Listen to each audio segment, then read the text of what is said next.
Olá, queridos alunos, sejam bem-vindos a mais uma aula de Sociologia. Eu sou o professor Cristiano Kaller e hoje nós vamos abordar o assunto clássicos do liberalismo, certo? Logo após a nossa vinheta.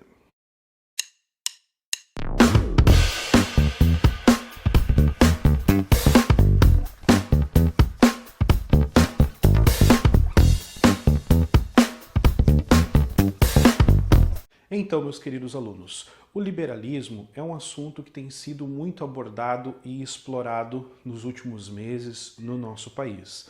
Mas, de fato, será que realmente conhecemos os princípios históricos, a raiz, a fundamentação do liberalismo? Para isso, então, nós vamos fazer uma volta histórica do surgimento do liberalismo clássico, os seus precursores, as suas ideias, as suas teses e as suas principais defesas. Certo, gente boa? Então vamos conosco aqui para o quadro. Olhem só. Como então precursores do liberalismo clássico, nós temos estes três senhores aqui: Adam Smith, David Ricardo e Jean-Baptiste Say, certo? São tidos como os economistas clássicos da nossa história.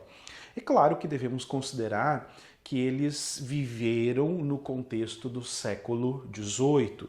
Então eles estavam sob forte influência ainda de um regime absolutista de governo europeu, certo? Não podemos nunca desconsiderar isso. Esse é o pano de fundo que esses autores estavam vivendo quando escreveram as suas obras e as suas teorias. Perfeito? Então vamos lá. O liberalismo clássico, então, ele está baseado em alguns pilares, pelo menos três pilares essenciais e básicos, sejam eles a defesa do individualismo, a defesa da livre iniciativa e a defesa do mecanismo de ajuste de preço. Aqui, como defesa do individualismo, pode até começar a entrar aqui a própria defesa da propriedade privada, certo?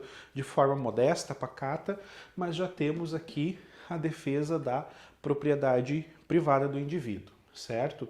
E aqui que o indivíduo, ele por si só possa buscar meios de sobrevivência, por si só possa buscar meios para sua felicidade, certo? Meios para vamos dizer assim, buscar o seu sustento para a sua família e para si próprio, certo? De forma individual.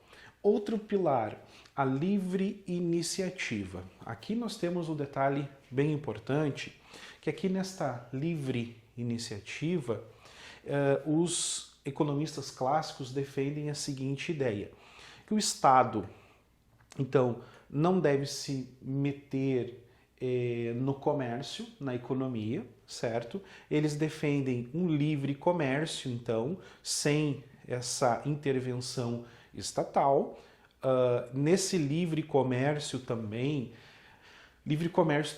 com outros países, certo? Que é o que David Ricardo aqui vai defender, que não exista essa proibição de eu negociar com outros países, porque nesse contexto do século XVII, onde vários países tinham inimigos em potenciais, então as coroas, as monarquias proibiam que se fizesse comércio com países que eram seus possíveis inimigos ou possíveis concorrentes. Então, David Ricardo vai ser um dos autores que vai se colocar contra esse tipo de posicionamento, que isso não é bom para a economia, certo? Então, livre comércio.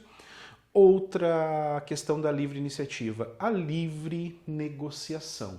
Aqui, na livre negociação, vai entrar aquela questão assim, ó, de livre negociação entre empregado e empregador, certo? Então aqui o próprio princípio que nós vemos hoje de um país adotar um salário mínimo como padrão, ele já está fora desse ideário liberal, certo? Aqui, então, os liberais clássicos defendem uma livre negociação, que o empregador ele possa negociar salários em tempos de recessão, que ele possa baixar os salários dos seus funcionários, e em tempo de aumento de demanda, que ele aumente esses salários. É isso que os liberais defendem aqui, livre negociação salarial. Perfeito? Então, esses são os 3 pilares. O terceiro pilar aqui, um mecanismo de ajuste de preço. Já vamos entender como que funciona esse mecanismo de ajuste de preço. Olha só, nesse item, mecanismo de ajuste de preço, esses liberais clássicos, eles vão trabalhar com a seguinte ideia, a ideia da oferta e da demanda, certo? Ou poderíamos colocar aqui oferta e procura. Até se criou uma dita lei da economia aqui, certo? A lei da oferta e procura ou a lei da oferta e demanda. Muito bem, como que funciona então a lei da oferta e demanda? Também poderia chamar de lei de oferta e procura. Percebam que então os liberais clássicos eles vão defender isso aqui como uma premissa da seguinte forma: na medida que eu tenho oferta, eu tenho empresas produzindo um determinado item, produzindo de forma suficiente, eu vou ter uma demanda, uma procura igual ao que está sendo produzido. Então a minha balança fica equilibrada. Com esse equilíbrio na balança, o preço desse produto ele tende a diminuir, certo? Então, isso seria uma regulação automática do mercado econômico. Agora, na medida que eu tenho uma demanda, eu tenho uma procura muito grande sobre um determinado produto e eu tenho uma pouca oferta, eu tenho poucas empresas que conseguem produzir esse produto, a balança vai se mexer e automaticamente eu vou ter o valor, o custo desse produto aumentando, sendo elevado, porque eu não consigo produzir o suficiente para a demanda que existe. Então, essa lei ainda existe hoje no mercado econômico e nós percebemos hoje, principalmente no Brasil, no nosso momento de recessão econômica, nós percebemos que os produtos que não estão sendo produzidos, não estão atendendo à demanda, esses produtos têm a tendência de ter seus preços aumentando. Então, essa aqui é a famosa lei de oferta e procura que aqui os liberais clássicos, os economistas clássicos, principalmente Adam Smith, defende isso aqui como a regulação automática do mercado. E ele vai chamar isso de mão invisível do mercado.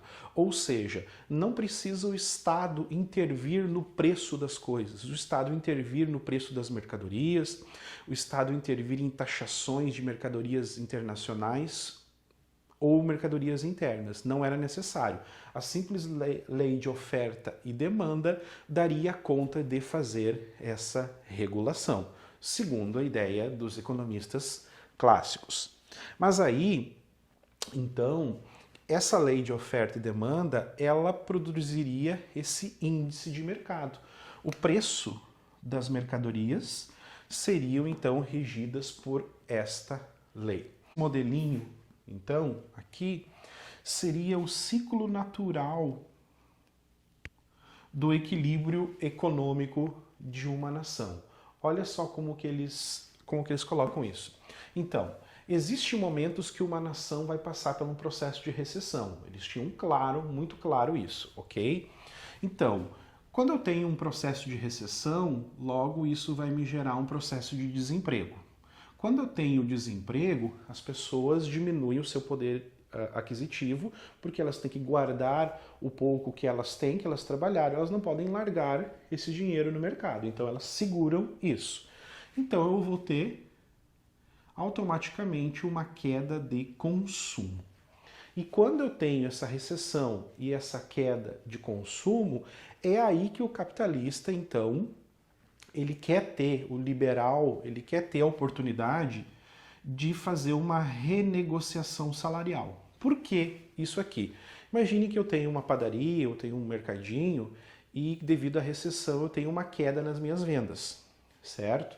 Uma maneira de eu colocar isso na balança para eu não ficar no prejuízo ou não quebrar o meu negócio seria diminuir o salário dos meus funcionários.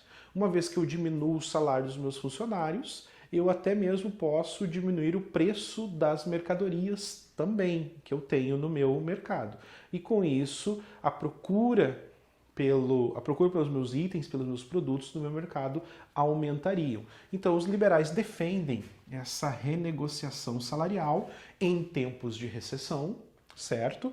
Para que aconteça o quê? Aconteça uma deflação, que as pessoas então comecem a consumir novamente e com esse consumo, com essa deflação, eu começo a ter novamente uma alta de consumo e com essa alta de consumo eu consigo restabelecer novamente salários e eu volto à situação de pleno emprego. Certo? Então os economistas clássicos, eles defendiam esse ciclo aqui como um ciclo, como um equilíbrio natural da economia, que isso aconteceria de forma natural, sem precisar da intervenção do Estado, certo? E diga-se de passagem que esse modelo aqui liberal, ele foi adotado sim pelos Estados Unidos desde do século XVIII e ele funcionou mais ou menos até 1929. Depois de 1929, esse modelo entrou em colapso. O mercado não conseguiu se regular sozinho de forma automática e nós temos então a famosa crise de 29, que aconteceu nos Estados Unidos com a quebra das bolsas de valores, e essa recessão então afetou o mundo todo, principalmente o mundo capitalista foi afetado pela crise de 29. Certo? Depois, então, dessa crise de 29, que isso vai surgir teóricos como Keynes, que vão teorizar um modelo ou vão introduzir a escola keynesiana de economia, que vai tomar um outro rumo, um foco diferente desse aqui dos liberalistas clássicos. Mas isso daí é matéria para uma outra aula. Certo, meus queridos? Então, fechamos aqui liberalismo clássico, com os principais nomes, os 3 pilares e as consequências, os pós e os contras do modelo liberal clássico, certo? Um abraço, fiquem com Deus, não deixem de se inscrever no nosso canal.